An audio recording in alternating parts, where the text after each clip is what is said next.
예, 안녕하십니까. 유수봉입니다. 컴퓨터 개론 파워포인트 강의를 시작하겠습니다. 파워포인트 강의는 지금 화면에 보이는 것 같이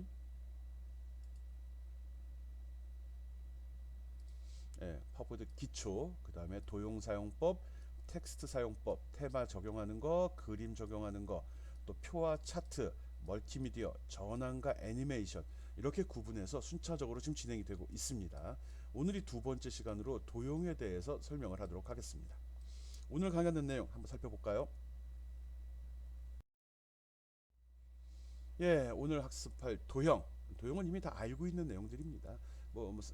있잖아요. 삼각형, 사각형, 동그라미 뭐 이런 것들 이야기하는 거거든요. 이거를 파워포인트 슬라이드 안에다가 어떻게 집어넣어서 어떻게 조작해 가지고 보기 좋게 만들 건지 그런 사항들을 오늘 학습할 예정입니다.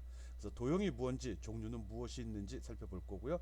그 도형을 추가하는 방법, 그 추가된 도형의 모양이나 크기를 수정하는 방법, 또 도형을 정렬하는 방법, 즉 여러 개 도형이 겹쳐 있을 때 그걸 순서대로 배치하거나 이쁘게 가지런히 널어놓는 뭐 가로로 맞춘다, 세로로 맞춘다, 줄 맞추고 열 맞추는 거 있죠. 그런 작업 해볼 거고요. 그다음에 도형의 스타일이라고 나온 부분은 거기 배치된 도형들 색깔을 입힌다든지 그림자 효과를 준다든지 해서 보다 효율적으로 표현할 수 있는 그런 기법들을 학습할 겁니다. 그리고 맨 마지막에 스마트 아트는 일정의 순서도 조직도라고 생각해도 되는데, 도형을 이용해서 만들어진 객체이기 때문에 여기 지금 포함을 시켜 놨습니다. 오늘 하는 내용들은 어려운 내용은 아닙니다. 근데 내용은 좀 많거든요.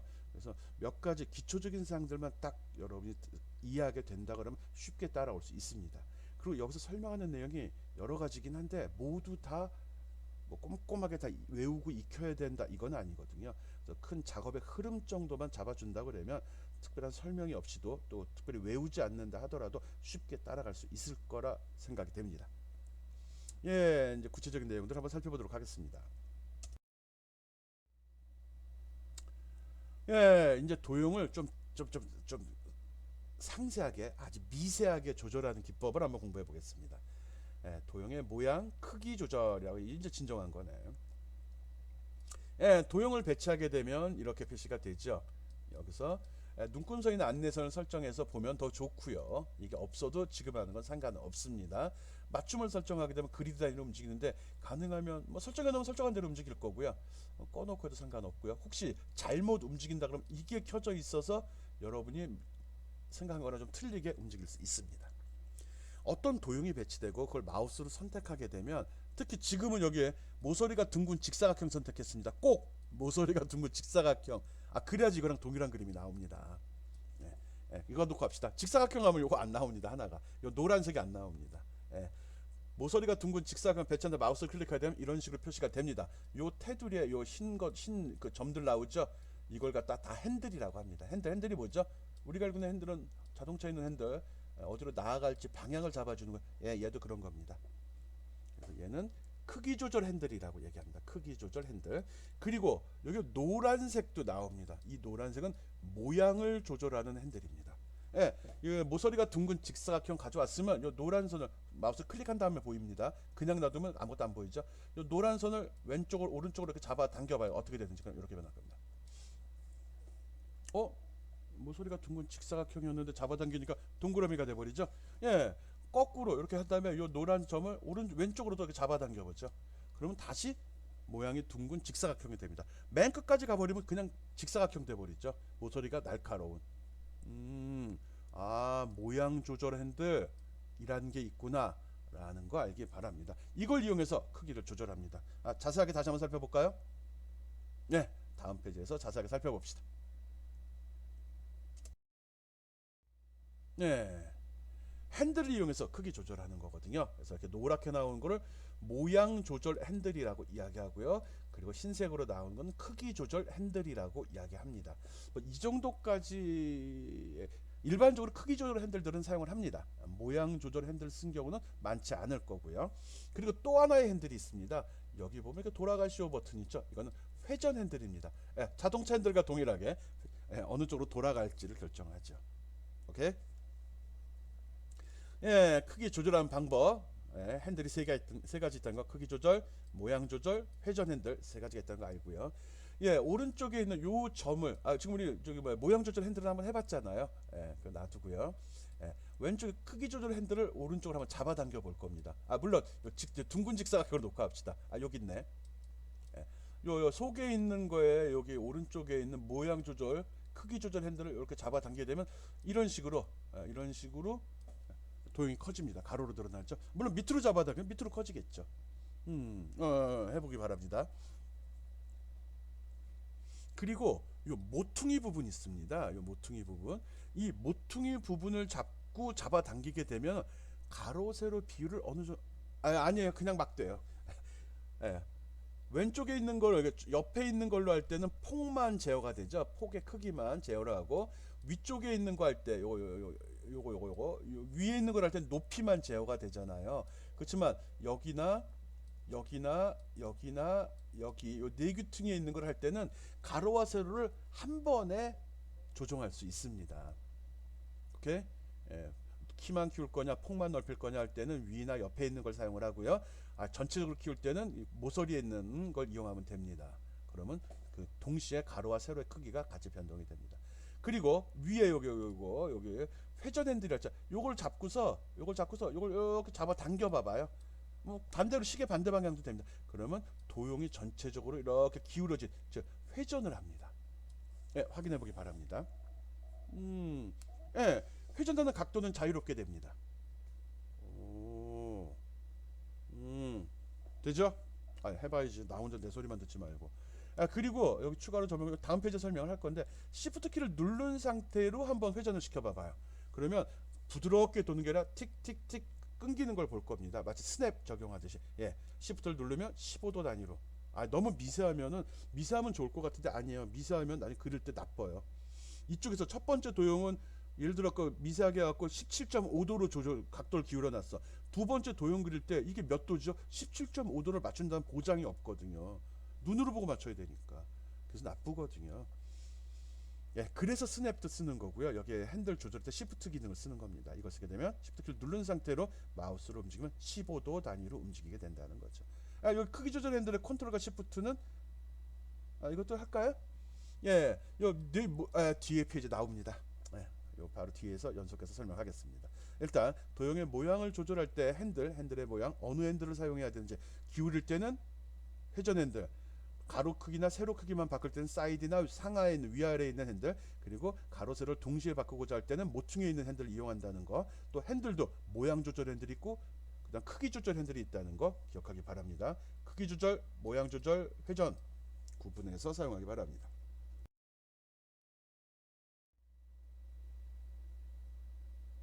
설명 안 하네. 뒤에 그 Shift 키 누르는 거, 컨트롤 키 누르는 거 다시 한번 설명할 겁니다. 앞에서 한다고 넘어왔는데 여기 없어서 그래요. 그 다음에 도형의 모양이나 텍스트 색깔 바꾸는 거 한번 해보겠습니다. 요번에는 이런 도형을 이런 걸 한 5개쯤 4개나 5개, 4개, 3개 이상을 배치하기 바랍니다. 3개 이상을 배치하기 바랍니다. 가능하면 똑같이 해줘요. 한 번에 바꾸는 거 하려고 그래요. 지금 이렇게 사각형 형태의 마치 키보드의 버튼과 같은 모양으로 해놨는데 4개하고 숫자 다 바꿔줘요. 숫자도 바꾸고요. 색깔도 다 틀리게 합시다. 숫자도 색깔 바꿔요. 예. 그리고 나서 4개를 다 선택을 해요. 다 선택한 다음에 메뉴에 보면은 파일에 보면 도형 편집이라는 항목이 있습니다. 선택하면 이렇게 위에 그리기 도구라고 나와요. 이걸 마우스로 클릭하면 메뉴가 나올 거거든요. 리본이 바뀝니다. 그때 왼쪽 편에 가보면 도형 편집이라고 있습니다. 거기서 도형 모양 변경 누르면 이 창이 나오고요. 여기서 나 같은 경우 동그란 거 선택합시다. 얘 한번 눌러주기 바래요. 이걸 딱 클릭하면은 이 그림이 뿅 이렇게 변합니다. 이렇게. 그리고 변합니다. 직접 다른 것도 한번 눌러봐봐요. 반응. 속에 글씨는 그대로 있으면서 도형만 변합니다. 하는 거 확인하고요. 그리고 속에 있는 글씨도 색깔이나 폰트를 바꾸자 한다면은 요 내용을 다 이렇게 선택을 한 상태에서 그렇죠. 위에 툴바에 보면은 홈 누르면은 이런 글씨색들 지정하는 거 나오죠. 폰트 사이즈, 또 글자 색깔 그거 적용하면 이 속에 있는 글자색도 이렇게 다 변경이 됩니다. 이때는 글자색만 변경이 됩니다. 이 색깔도 바꾸고 싶은데 이건 채우기죠. 채우기. 도형을 선택하면 마우스 오른쪽 화면에 보면은 거기에 보면은 뭐 채우기 없으면 단색 이렇게 표시되어 있는 메뉴가 있었을 거예요. 창이 있을 거예요. 거기서 단색 누르고서 그림 팔레트에서 색깔 지정하면 한 방에 다 모든 도형들 색깔이 지정이 되기도 합니다. 그리고 이렇게 나온 길을 한번 설명을 하려고 그래요. 뒤에 설명 안 할 것 같아요. 예, 도형이 여러 개 있는데 쭉 하나 첫 번째 도형 갖다 놓고 두 번째 도형을 딱 가져가다 보면은 잠깐씩 이렇게 빨간색 선이 나오기도 합니다. 그러면서 요 간격이 맞는지 서로 위가 맞는지 아래가 맞는지를 잠깐 사용자한테 제시를 해줘요. 이거 지난 시간에 했구나 내가 설명. 예, 나 이 기능 되게 좋아하거든요. 그걸 스마트 그리드라고 합니다. 생각해보니까 첫 주에 했네. 스마트 그리드 기억하기 바랍니다. 지금 뭐 했죠? 도형의 모양 바꾸는 방법. 대상을 선택하고 도형 편집에 들어가서 도형 모양 변경이라는 항목을 누르면 다시 도형의 종류들이 나와요. 선택하면 바로 이런 결과를 얻을 수 있다는 거. 또 그 속에 있는 글자의 색깔도 마찬가지로 대상을 선택한 상태에서 색깔을 지정하면 바로 적용이 됩니다. 지금 우리 도형 사용법들 배우고 있어요. 도형 배치했고 복사하고 이동하고 그리고 바꾸고 그리고 색깔 그 속에 있는 글자 색도 바꾸고 이런 거 지금 해보고 있습니다.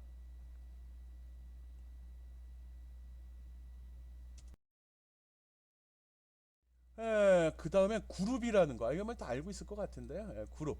도형이 여러 가지가 있는데 지금도 작업하다 보면 네 개면 이동할 때 전체를 선택 한 번에 끌어가거나 또 수정을 할 때만 하나만 선택이 되잖아요. 그래서 내가 이제 대충 작업을 했는데 이게 이런 모양으로 해가지고 나 계속 쓰고 싶어 이럴 때는 전체를 다 선택한 이후에 마우스 오른쪽 버튼을 누르게 되면 이런 메뉴가 제시가 되거든요. 그 중에 보면 그룹이라고 있습니다. 그룹을 눌러보면 이런 항목이 나오면서 그룹을 딱 눌러주게 되면은 각각 선택되던 이런 도형들이 이렇게 한 덩어리가 돼버립니다. 움직일 때도 그냥 지정해서 가져갈 수 있고요. 사이즈도 한 번에 조절할 수 있습니다. 좋잖아. 그룹으로 묶으면 사이즈도 같이 한 번에 돼요. 그냥 선택해서도 돼요. 선택할 때는 전체를 다 선택하는 데 계속 반복을 해야 되지만 얘는 완클릭으로 네 개가 선택이 되고 얘는 범위를 잡거나 하나하나 네 번 클릭을 해줘야 되죠. 예. 그래요. 그러면 그게 아니라 이렇게 하다가 난 이 속에 있는 거 하나만 고치고 싶을 때는 어떻게? 그것도 됩니다. 그룹으로 묶어놨을 경우 처음에 선택하면 그룹이 선택이 되고요. 또 그룹 속의 객체를 선택하게 되면 이런 식으로 속의 것만 선택할 수도 있습니다. 속에 있는 것만 지울 수도 있고요. 속에 있는 것만 복사해 갈 수도 있고요.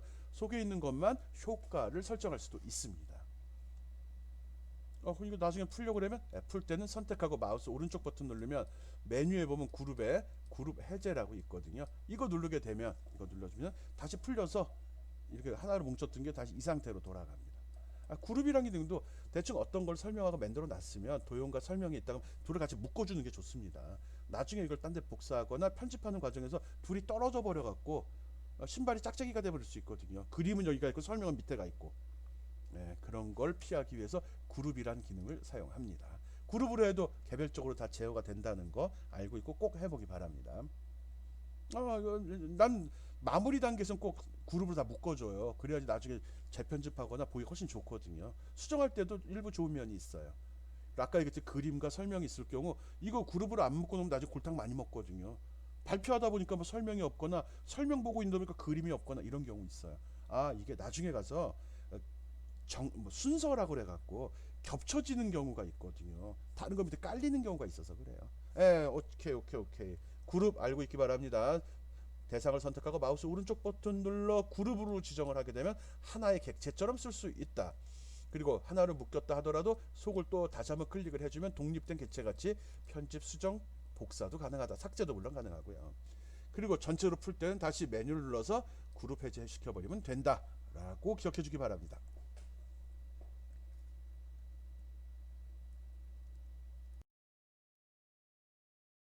도형의 확대 축소 아까 설명하다 뒤에서 한다고 얘기했던 건입니다. 아까 사이즈 조절할 때 보면 그냥 우리 잡아당기고 Shift 키 누르면은 상하 좌우로만 밖으로 안 벗어나게 한다고 이야기했었죠. 예. 요번에는 이 컨트롤 키하고 Shift 키 쓰는 거 좀 설명을 하려고 하거든요. Shift 키 누르는 건 아까 설명을 했습니다. Shift 키 누르게 되면 이렇게 옆으로만 움직이든지 위아래로만 움직이고 대각선이나 임의의 장소로 가질 않습니다. 정확히 X축 좌우 상하 이동할 때만 쓰는 거죠. 크기 조절할 때 지금 하는 건 크기 조절, 확대, 축소할 때 주로 쓰는 기능인데 컨트롤 키를 누르고서 하는 경우, 누르지 않은 경우, 또 컨트롤 키뿐만 아니라 컨트롤 시프트를 누르는 경우 이 세 가지를 비교해 주려고 합니다. 이런 동그라미가 있을 때 이 크기를 조절 이렇게 잡아당기게 되면 어떻게 되죠? 그러면 옆으로 쭉 커지죠. 그때 기준이 되는 점은 얘가 기준입니다. 왼쪽 위 꼭지점이 이 도형의 기준점이 됩니다. 그러니까 이 위치는 변하지 않는다는 거죠. 그리고 크기를 조절하면 물론 왼쪽 거를 잡게 되면 얘가 기준이 되는 거겠죠. 얘가 그렇게 되는 겁니다. 어디를 상대적인 거니까요. 어쨌든 중앙이 중심이 아니라 모퉁이가 중심이 된다는 거죠. 일반 마우스를 이용할 때는 그런 식으로 동작을 합니다. 그래서 잡아당기면 이런 모양이 되거나 이런 모양이 되죠. 원래 있던 중심은 여기인데 중심을 벗어난다는 거죠. 어떤 그림을 그렸는데 중심을 흐트리기 싫거든. 그럴 때 쓰는 거예요. 그런데 컨트롤 키를 누르고서 이 동일한 작업을 한번 수행을 하면 이렇게 있는 거 아까랑 똑같죠. 이걸 컨트롤 키를 누르고 잡아당기게 되면 여기가 중심점이 돼. 얘가 고정이 돼 갖고 내가 이렇게 잡아당기면은 똑같이 커지되 이 중심점은 안 말이 버벅대네. 중심점은 변하지 않습니다. 잡아당기면 이렇게 좌우로 늘어납니다. 위아래로 잡아당기면 위아래로 늘어나고 중심점은 그대로 유지가 됩니다. 오케이 라고 해주면 좋은데 해봐요. 쉬운 기능이잖아요. 그리고 컨트롤과 시프트만 누르게 되면 좌우만 된다고 그랬죠. 좌우 상하. 컨트롤 시프트를 같이 누른 상태에서 마우스로 크기를 조절하게 되면은 그게 도형의 크기를 조절하게 되면 가로하고 세로가 동일하게 움직입니다. 두 개 누른 상태 잡아당기면 내가 이쪽으로만 잡아당겨도 이 늘어난 만큼 이쪽으로도 자동으로 늘어납니다. 마찬가지 이쪽으로 잡아당겨도 마찬가지고요. 이제 얘를 잡아당기는구나. 얘를 잡아당기 중심을 잡아당기는 거 아니죠. 테두리에 있는 핸들을 잡아당기면 가로 세로가 동일한 비율로 같이 확장이 돼 버립니다. 축소도 마찬가지고요. 우리가 원을 그리거나 사각형을 그릴 때 보면 기존의 틀을 그대로 유지하면서 비율을 그대로 유지하면서 크기만 키우거나 크기만 줄이는 경우 있거든요. 이럴 때 아무 생각 없이 모퉁이 잡아당기게 되면 가로 세로 비율이 깨지는 경우가 발생이 돼요. 그럴 때는 컨트롤 시프트 키를 누른 상태로 하면 가로 세로가 딱 맞춰진다는 거죠. 이건 실습을 통해서 익혀야 됩니다. 그래서 컨트롤 키를 누르는 경우, 컨트롤 시프트를 누르는 경우, 또 크기 조절할 때 그냥 마우스를 잡아당기는 경우, 시프트를 누르고 잡아당기는 경우 이렇게 다 구분해서 연습을 한번 해보기 바랍니다. 굉장히 편한 기능이에요. 이런 거라면은 그림이 더 이쁘게 나오죠. 딱 정돈된 느낌도 나고요. 일관성도 있어 보이고요. 설명을 하는데 도형을 썼는데 첫 번째 도형은 가로가 10cm, 두 번째는 8cm, 세 번째가 9.5cm 이래 버리면 영 아니거든요. 그럴 때 딱 이쁘게 맞출 수 있다는 겁니다. 확대 축소할 때 컨트롤 키, 시프트 키 사용법 익히기 바랍니다. 오케이. 이거는 강의자로 만들면서 저도 처음 배웠습니다. 이런 기능이 있을 줄이야 했거든요. 핸들 아니고 핸들과 같은 건데 점편집이라고 합니다. 난 이런 기능을 왜 만들었는지 모르겠어. 이거 진짜 대단해요, 대단해. 점편집 기능입니다. 점이거든요, 점. 어떤 대상을 선택하고 마우스 왼쪽 오른쪽 버튼을 누르게 되면 메뉴 중에 점편집이라는 항목이 있습니다. 뭔지 몰랐었거든요. 이번 기회에 나도 같이 공부했습니다. 어떤 도형이 있고 도형을 마우스로 클릭하면 이렇게 네개퉁이가 나옵니다. 점편집을 누르게 되면 그냥 선택하면 흰색 점이 나오죠. 이렇게. 근데 이걸 점편집을 누르게 되면 도형에 표시된 핸들이 검은색으로 변합니다. 근데 모퉁이만 나오네? 센터는 없네. 그래요. 이거 순서 잘 익히고 들어야 돼요. 이렇게 나왔을 때 마우스 커서 모양도 바뀝니다. 요 부분을 클릭합니다. 그냥 잡아당겨 볼까? 요 부분을 이거 같이 잡아당겨 봐요. 그러면 잡아당기면 다시 한번 도형 배치하고 도형 배치 그 다음에 선택구 전편집 누르면 그림이 이렇게 변해요. 그 다음에 요 모퉁이에 있는 거를 잡아당겨요. 그러면 이렇게 변합니다. 하는 과정 중에 이렇게 안내선이 나와요. 그리고 마우스 탁 놓게 되면 도형이 이렇게 변해요. 꼭지점을 이동할 수 있다는 거죠. 좋아. 쓸데는 없지만. 이런 게 전편집입니다. 어떤 도형의 모서리죠. 꼭지점을 기준으로 도형의 외형을 바꾸는 겁니다. 그냥 밑에 있는 것도 한번 설명하겠습니다. 이것도 전편집인데 위에 거는 뭐 좀 그렇잖아. 직접 그릴 수도 있는 거죠. 예, 이렇게 있습니다. 처음에 도형을 배치했고요. 마우스를 클릭한 이후에 전편집 메뉴를 눌렀습니다. 그랬더니 전편집 모드로 들어갔죠. 예, 점이 검은색이잖아. 그리고 여기 왼쪽 밑에 이거를 클릭할 겁니다. 점을 클릭을 딱 해요. 클릭을 하면은 요게 생깁니다. 작업 순서 잘 지켜야 돼요. 예, 도형을 배치하고 전편집 메뉴를 누르면 핸들이 검은색으로 표시가 된다. 그리고 왼쪽 밑에 점을 클릭만 해요. 점을 클릭 딱 하면 흰색 점 두 개가 이렇게 생깁니다. 보조점이에요. 그리고 나서 이놈을 잡아서 일단 끌 거예요. 예.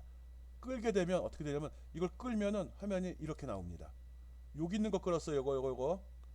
요거를 끌어 잡아당기게 되면 곡선이 되는 거예요. 상대적인 거죠. 여기에서 몰라 이렇게 나와요. 그래서 이 꼭지점을 이 끝까지 갈까? 여기까지만 가죠. 여기까지만. 모양 보고서 해요.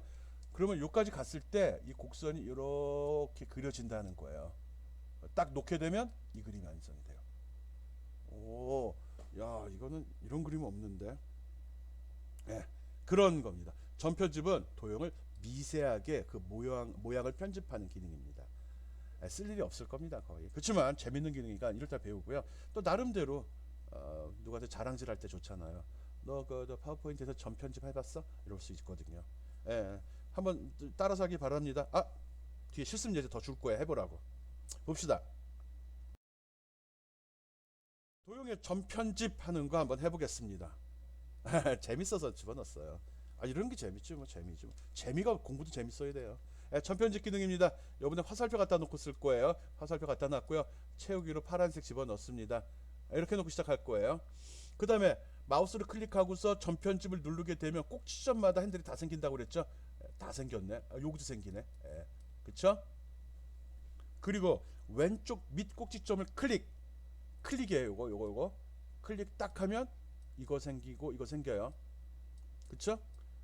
그 다음에 얘를 잡아서 일 끌어올립니다. 끝까지 가요. 요까지 잡아서 요까지 와요. 이거예요. 흰색 점. 그러면 얘가 요런 모양이 될 거라고 제시가 되고요. 탁 놓는 순간에 이게 확정이 됩니다. 똑같은 방법으로 오른쪽 밑에 점을 클릭하고 그 다음에 위에 흰색 점을 잡아다가 일일이 끌어올려요. 그러면 요런 모양이 된다고 가이드가 나오고 탁 놓는 순간 얘가 완성이 됩니다. 오, 예, 어디에도 없는 그림이죠. 그 다음에 끝이 아니에요. 그 다음에 요 위에 점 있죠? 요걸 마우스를 클릭을 해요. 매일 꼭점 마우스 딱 클릭하면 점이 여기하고 여기가 생길 겁니다. 여기가 생겼을 때 이 점을 갖다가 어디까지 갈까? 여기까지 끌어냅시다. 여기까지. 네, 그러면 내가 점선으로 만들어질 모양이 나오고 내가 하는 건 나왔죠. 딱 놓으면은 이 모양 완성이 되죠.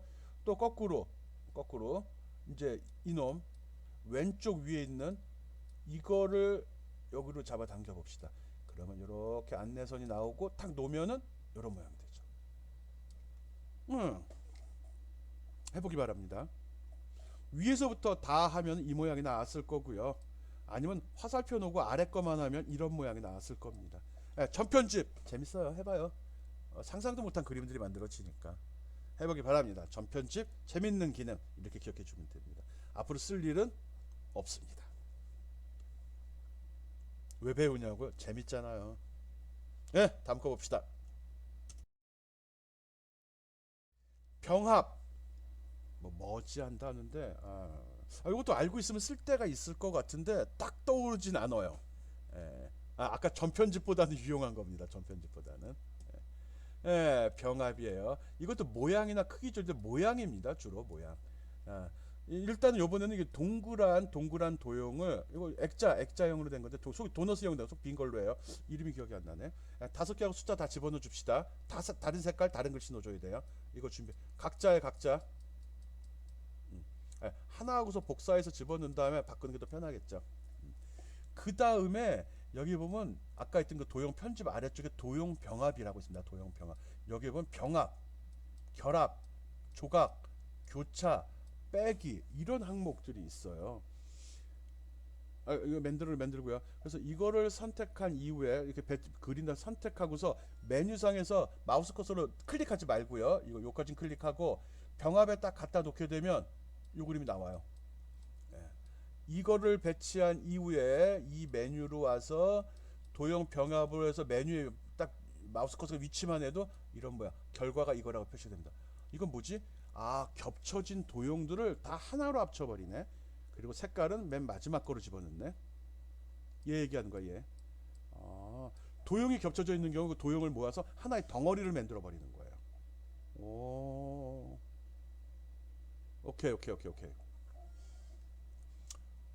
어디에 쓸지는 생각하지 맙시다, 지금은. 결합은 이겁니다. 결합을 거기 메뉴 그 커서 마우스 커서 그 두 번째로 가면 나옵니다. 그럼 이렇게 되는데 중복되지 않는 요소들만 묻혀놨네. 교집합은 다 빼버렸죠. 교집합은 다 빼버렸어요. 오, 어디에 쓰는지 모르겠어요. 그 다음에 세 번째 거 조각을 누르게 되면 누르지 말고 보게 되면 이건 뭐야? 이게 뭘 의미하는 거지? 여러분 어떻게 생각해? 뭐 같아요? 예, 이렇게 돼 있으면요. 옛따로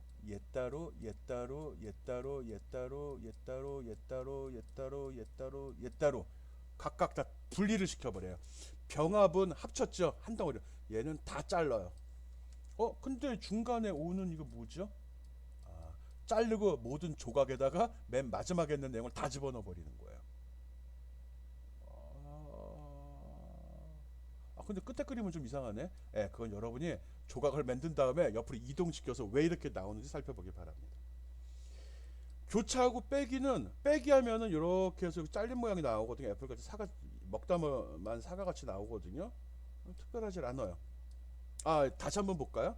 꼭 한번 해보기 바랍니다. 다음 페이지도 한번 설명했나? 예, 어쨌든 도형 병합이란 기능이 있어서 여러 가지 도형을 겹쳐 놓은 다음에 그걸 하나로 합칠 수도 있고 겹쳐진 상태를 분리해서 쓸 수도 있고 또 다른 도형의 모양을 만들어내기도 하는 거죠.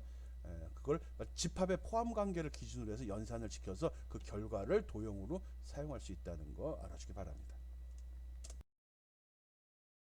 또 나오네요. 병합 또 나오네요. 잘 모르겠어요. 조각 했고요. 교차 여기 나왔다. 교집합이구나, 교집합. 두 개만 갖고 하니까 나오네. 이렇게 두 개만 갖고서 해봤습니다. 나머지 했던 거는 대충 감 잡혔죠. 뭐 빼기는 이렇게 나옵니다. 아까 앞에 그림을 그렸는데 교차 이렇게 두 개만 있을 경우 교차를 선택하면 교집합이 표시가 됩니다. 그리고 첫 번째 거 기준으로 하네. 내용요, 글씨 얘기하는 거예요. 그리고 결합을 누르면은 이렇게 나오네. 결합으로 할 때는 결합. 이거 맨 마지막 거로 하는구나. 교차는 첫 번째 거 데이터를 기준으로 하고 첫 번째 거의 색깔 내용이 들어가. 몰라도 상관없죠. 교집합 합집합이네. 집합이야, 집합. 말이 병합이네. 집합이라고 하지. 어쨌든 요 기능도 나름 필요할 때가 있을 것 같긴 해요. 기를 한번 써보기 바랍니다. 도형의 모양 크기를 조절하는 모양을 변경시키는 병합이라는 기능 설명했습니다. 병합이라는 기능 이 메뉴를 못 찾는 경우가 더러 있는데요. 쉬워요. 도형 선택하면 메뉴 중에 위에 그 리본에 보면 노란색으로 나와요. 예, 고정이 아니에요. 도형을 선택하면 나오는 거예요. 그 다음에 서식 누르면 이 아래 항목들 이렇게 표시가 됩니다. 이것도 동쪽으로 표시되는 메뉴예요. 오케이.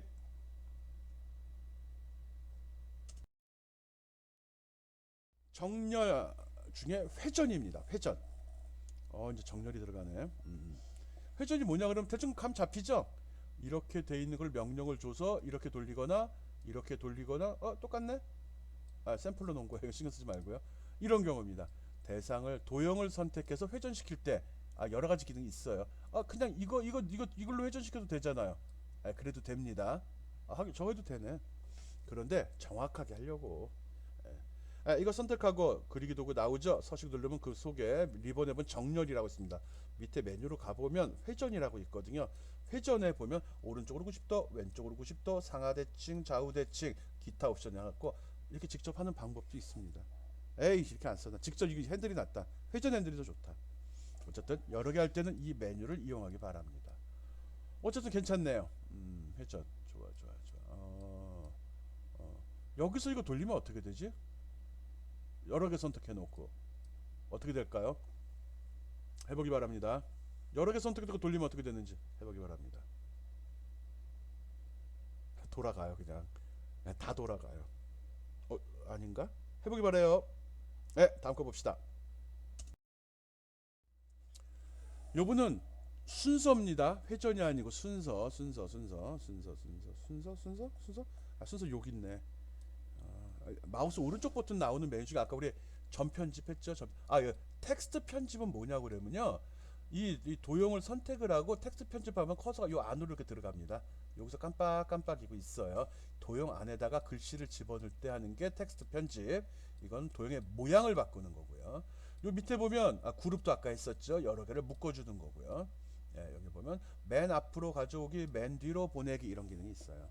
도형이 배치됐는데 이렇게 배치된 경우가 있죠. 근데 야 2번이 왜 이 모양이 됐어? 앞으로 끌어내 이럴 때 2번 앞으로 나와 이럴 때 어떻게 하죠?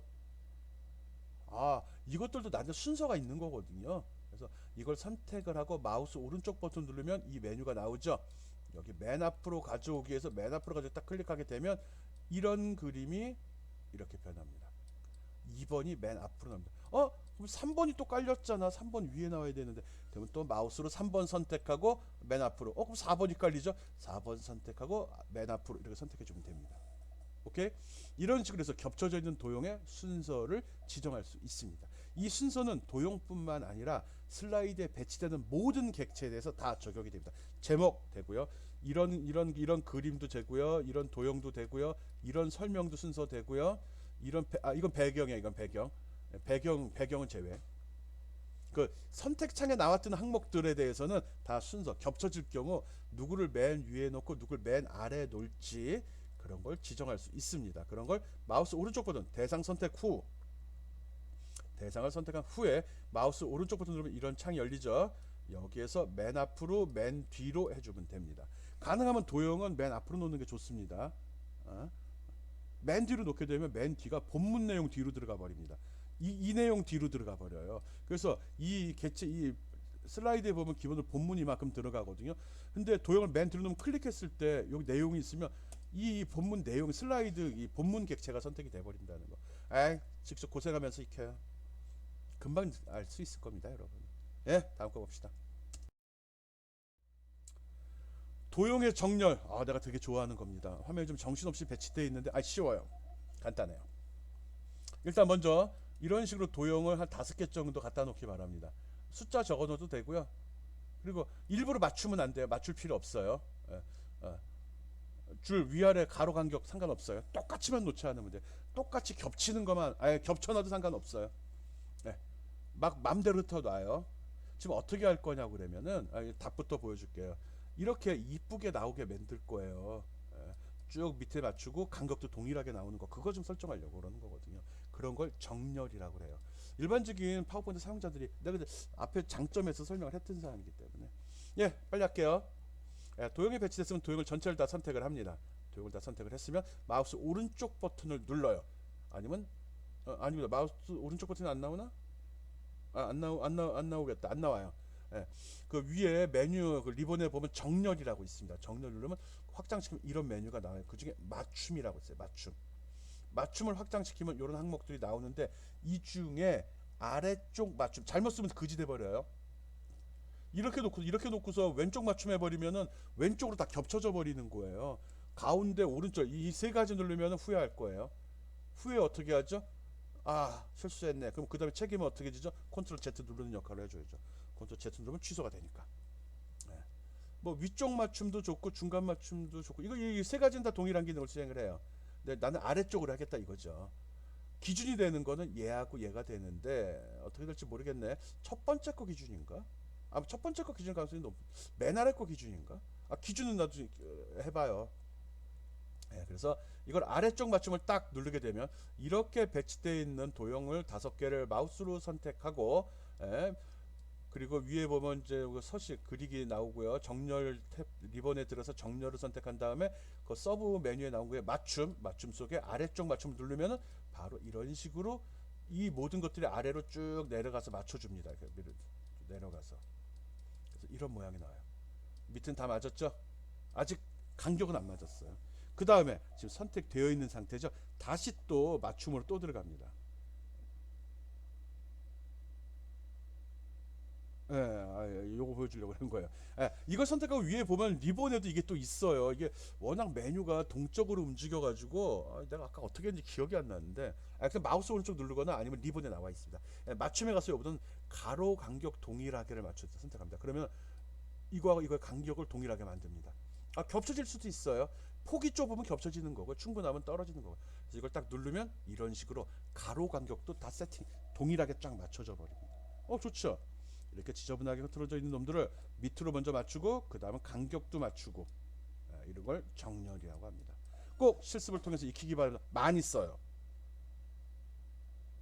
진짜 좋아요. 이거 알아야지 고생.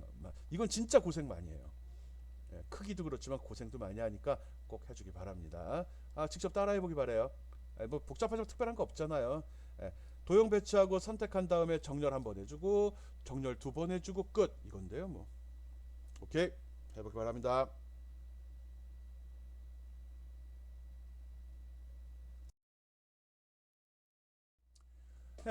빠른 도형 스타일입니다. 빠른 도형 이건 뭐 할 것도 없어요.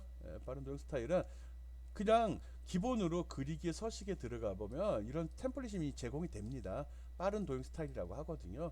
내가 이런 객체가 지정이 있잖아요. 이렇게 있으면 이거를 선택한 다음에 그리기에 서식에 들어가면 샘플이 제시가 돼요. 이 중에서 마음에 드는 거 하나 고르는 거죠. 어느 거 할까? 요거 딱 클릭했어요.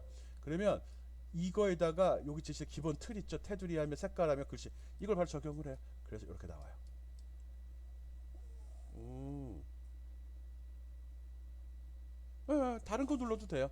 두 개 선택하고 하면 두 개가 동시에 적용되고 네 개 선택하고 하면 네 개가 동시에 이렇게 동시에 다 내가 선택한 걸로 적용이 돼요. 되돌아가기 없어요. 컨트롤 Z 눌러서 가면 돼요. 컨트롤 Z 먹어요. 먹나? 먹겠죠? 오케이. 이렇게 해서 이거는 이 제목도 빠른이죠. 대상을 선택한 다음에 서식에 들어가서 기본적으로 빠른 도형 스타일이 제시가 되면 여기서 골라만 주면 됩니다. 필요하면 여기서 자기가 책을 만들어 쓰는 방법도 있습니다. 근데 기존에 제시된 게 워낙 좋기 때문에 이걸 그대로 사용해도 됩니다. 빠른 도형 스타일 설정하는 방법 설명했습니다. 벌써 시간이 또 이렇게 됐네요. 빨리빨리 가겠습니다.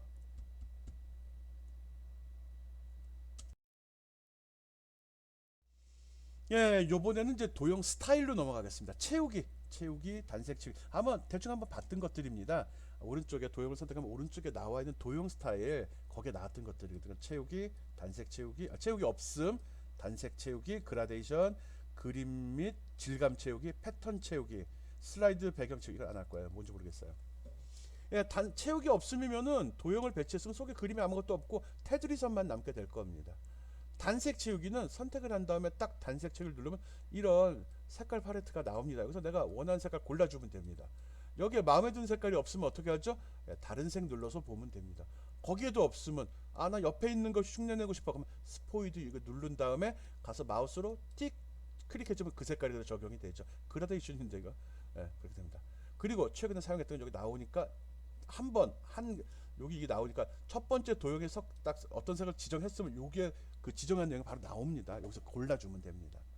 단색 채우기는 심플하게 한 가지 색만 들어갑니다. 그 다음에 그라데이션 채우기 하겠습니다. 그라데이션은 점점점점 그러니까 농도가 차이가 나도록 하는 겁니다. 그라데이션이 바로 얘입니다. 처음에 들어가면 이게 먼저 나옵니다. 그래서 그라데이션을 어떤 식으로 할 거냐라고 먼저 물어보죠. 그 다음에 요것도 설정할 수 있습니다. 방향이죠. 방향, 형태, 모양? 이름이 또 생각이 안 나네. 하여간 이런 식으로 해서 어떤 모양으로 할 거고 어떤 방향으로 할 건지를 지정을 해줍니다. 이게 방사형인데 이게. 그러면은 그라데이션 색깔이 농도가 서로 틀리게 배치되는 거를 위가 높을 거냐, 아래가 높을 거냐, 센터가 높을 거냐를 지정을 해줄 수 있습니다. 오케이?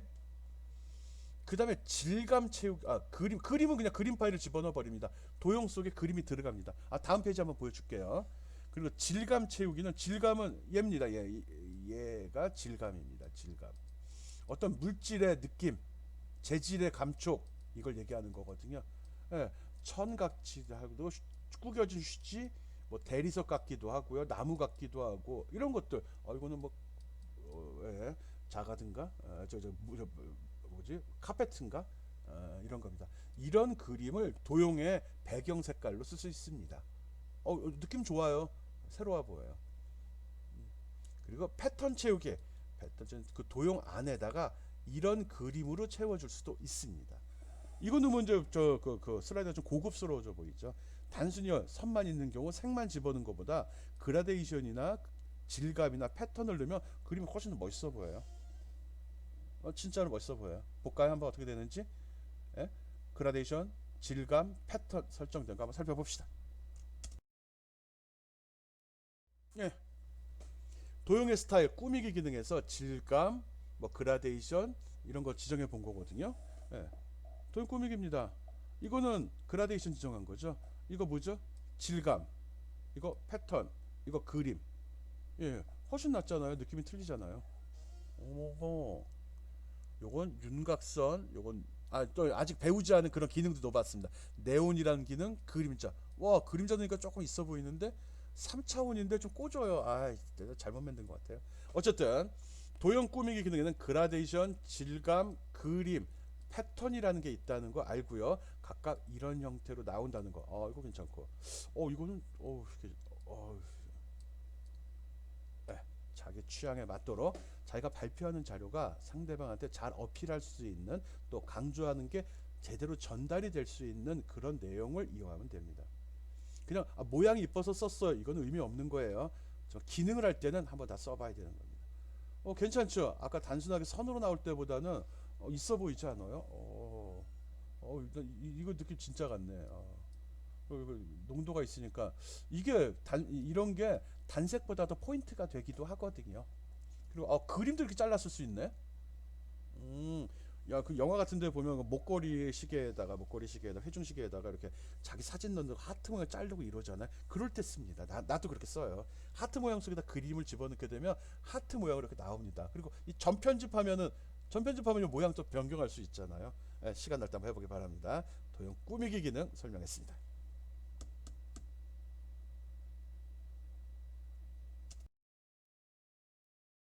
예, 앞에 설명한 거를 하나 다 나눠 놨습니다. 개괄적으로 봤고요. 그라데이션 설정입니다. 그라데이션. 예를 들어 샘플 보면 이런 식으로 화살표를 했는데 확실히 조금 역동적이진 아닌데 역동적이라 치고 마치 오른쪽으로 가는 것 같은 느낌이 들도록 했죠. 점점 진해지고 힘이 이쪽으로 쏠리는 느낌이 나잖아요. 그렇게 하는 경우 ESC인데 여러 가지 색깔을 주는 경우, 여기는 노란색, 여기는 초록색으로 그 농도를 설정하는 거는 그라데이션 중지점이라는 이런 기능이 있습니다. 그래서 여기다 색깔을 지정합니다. 어떻게 할 건지. 요게 베이스가 되는 겁니다. 어떻게 되는 거냐? 이거 얘 거예요, 얘 거, 얘 거. 아닌데? 이거 얘 거예요. 나 지금 ESC 버튼하고 맞추려다 보니까 안 맞아가지고. 필요하면 요걸 집어넣게 되면 변화, 색깔을 추가로 지정이 가능합니다. 이런 그림을 만들어낼 수 있어요, 우리가 실력으로. 색깔을 마음대로 지정해서 임의의 색깔이 아니라. 그럴 때 그라데이션을 사용을 합니다. 이거 도형입니다, 도형. 도형에 이런 거 있어요. 현수막 도형 있어요. 글씨 집어넣은 거거든요. 이런 거 괜찮아 보이잖아요. 야, 뭐 이런 것도 돼. 강조할 때 쓰는 거죠. 근데 색깔도 저렇게 환상적으로 뭐 싸구려 무슨 뭐 공마드 서커스 구경 간 것 같은 느낌 나네요. 뭐 지방에 변두리 장터 같은 데 가면은 그 약장수들이 이렇게 사람 꼬이려고 입고 있는 옷 색깔 비슷하네요. 어쨌든 그라데이션입니다. 그라데이션에 미리 보기 설정을 선택하면 바로 지정이 되고요. 색깔하면 어떤 색으로 그라데이션을 할 거냐, 방향하면 어떤 방향으로 설정이 될 거냐 합니다. 여기서 종류를 설정하는 방법도 있습니다. 선 모양이냐, 방사형이냐, 사각형이냐, 경로형이냐. 방사형이면 이렇게 된다는 거죠. 관역같이. 사각형이면 네모하고 중점 기준에서 해봐요. 그라데이션 채우기를 선택하면 이런 메뉴가 제시가 되고 여기다 설정하는 겁니다. 그라데이션 농도 조절하기 점점 변화가는 거, 이걸 그라데이션이라고 한다는 거 기억해 주면 됩니다. 처음부터 디테일하게는 좀 힘들 거예요. 근데 해봐야 금방 돼요. 오케이. 그 다음에 요거는 뭐 투명도라는 기능이 있는데 있어요. 근데 특별한 기능은 아닌데 어떻게 활용하냐의 차이가 좀 있거든요. 투명도입니다. 지금 여기에 이런 텍스트 객체하고 도형 객체 두 개를 썼습니다. 이건 텍스트로 넣고요. 이건 도형으로 갖다 놓은 거거든요. 둘을 겹쳐 놨어요. 그리고 투명도를 위에 거는 도형을 위에 놓은 거고요. 아래 거는 글씨를 앞에 놓은 겁니다. 위에 놓은 겁니다. 예, 겹치는 정도 보려고 그래요. 그래서 거기 그러면서 투명도를 조절했을 때 어떻게 나오는지 보는 겁니다. 투명도라는 거는 어떤 도형에다가 채우기를 했을 경우 그 채운 색깔이 어느 정도나 효과가 있는지 가려주는지를 보는 거거든요. 그래서 그냥 투명도 100%라면 뒤에 내용 앞에 내용을 다 볼 수 있습니다. 근데 투명도를 0%로 하게 되면은 투과를 못 한다는 소리죠. 완전히 이렇게 가려버립니다. 위에 있는 놈이 밑에 있는 놈을 못 보게 해버리는 거죠. 그래서 필요에 따라서 강조할 때 이렇게 농도를 조절해가지고 75%, 50%, 25% 조절해서 예, 안에 내용도 보이고 겉에 내용도 보이게 하는 것도 괜찮습니다. 겹쳐졌을 때 두 내용을 다 설명하고 싶어. 그래서 중요한 거 강조하는 거 위에 놓고 그렇지만 밑에 깔린 놈도 나름대로 의미가 있을 때 이렇게 투명도를 조절해서 표시해도 됩니다. 예, 글씨가 위에 간 경우는 이런 식으로 나온다는 거. 이 파워포인트도 일종의 디자인이거든요. 디자인은 많이 보는 게 좋습니다. 많이 시도해서 이럴 때 어떻게 나오는지 자기가 경험을 하고 그 노하우로 쌓아야 되는 거고요. 남들이 해놓은 것도 많이 보고서 그 사람이 이렇게 하니까 어떻더라 그런 걸 많이 경험하면 경험할수록 좋은 결과 자료를 만들어낼 수 있습니다. 네, 이것도 별거 같지 않은데 결과는 완전히 틀리잖아. 얘랑 얘가요. 내용이 표시되는구나. 내용 때문에 거부감 느끼지 말고요. 네, 투명도를 조절해서 시각적인 효과를 조절하는 방법도 있다라고 생각하세요. 오케이?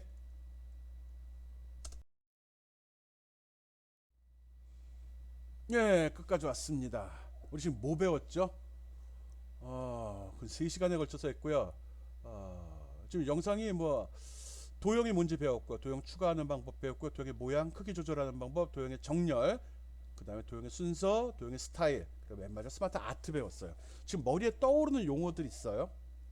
도형이 되게 많다는 거 알고 있고요.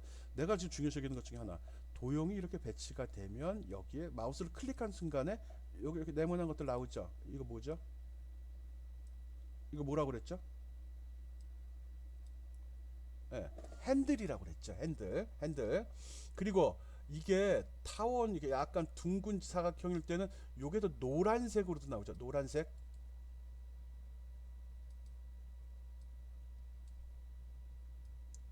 예, 노란색 안 보이나? 노란색 점도 나오죠. 노란색 점은 뭐라고 그랬죠? 노란색 점은 모양 핸들이라고 그랬고 얘는 크기 핸들이라고 그랬죠. 크기 핸들. 그리고 요 끝에 가 보면은 이런 애도 있죠. 얘는 뭐죠? 회전 핸들이죠. 요거 좀 기억해야 됩니다. 요거 어떤 도형을 배치했을 경우 도형의 크기를 제어하거나 모양을 제어하는 핸들들이 나온다. 핸들. 선택했을 때 주변에 네모 형태로 나오는 것들을 일반적으로 핸들이라고 한다. 기억해 주기 바랍니다. 또 이걸 복사할 때 어떻게 하죠?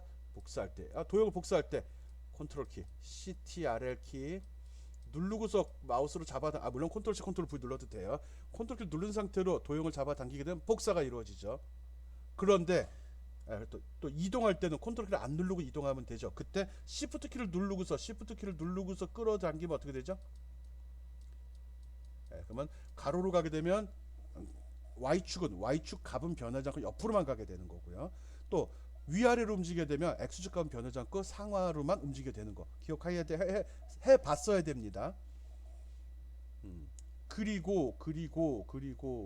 그리고 사이즈를 조절할 때 보면 옆에 있는 거를 잡아당기게 되면은 크기가 늘어나죠. 예? 여기 있는 거 잡아당기면 늘어나고요. 그때 이 중심점을 고정하는 방법 설명도 했었죠. 사이즈 조절할 때 중심점 그냥 잡아당기게 되면 내가 이걸 이렇게 잡아당기게 되면 얘가 기준이 된다고 그랬어요. 그때 컨트롤 키를 누르고서 잡아당기면 어떻게 된다고 그랬죠? 그러면 얘가 중심이 돼서 크기가 이쪽으로도 커지고 이쪽으로도 커진다고 그랬어요. 오케이? 그리고 이게 귀찮으면 이거 하면은 가로 세로 비율이 맞지 않거든요.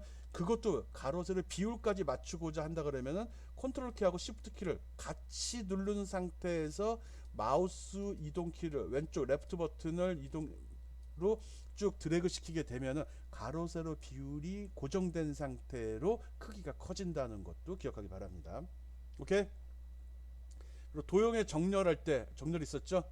잘 기억해요. 말로 설명할 것도 없는데. 그리고 도형의 순서에서 어느 걸 앞에 놓고 뒤에 놓느냐에 따라 틀려진다는 거 알고 있어야 되고요. 도형의 스타일은 대부분 여러 가지 뭐 효과 있었죠. 그림자, 뭐 네온, 또 뭐 있었지? 그라데이션, 또 3D 표현하는 거 이런 것들이 있었었죠. 그런 것들이 뭐가 있는지 한번 쭉 한번 생각을 해보기 바랍니다.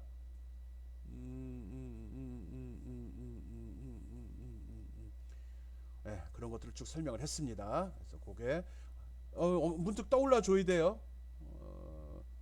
직접 실습을 했으면 뭐 이름은 모르더라도 얘기하면 뭔지 아는데 어쨌든 여러분이 잘 따라오고 있다고 난 믿고 있습니다. 여러분이 잘 할 거라고 생각도 하고 있고요. 예,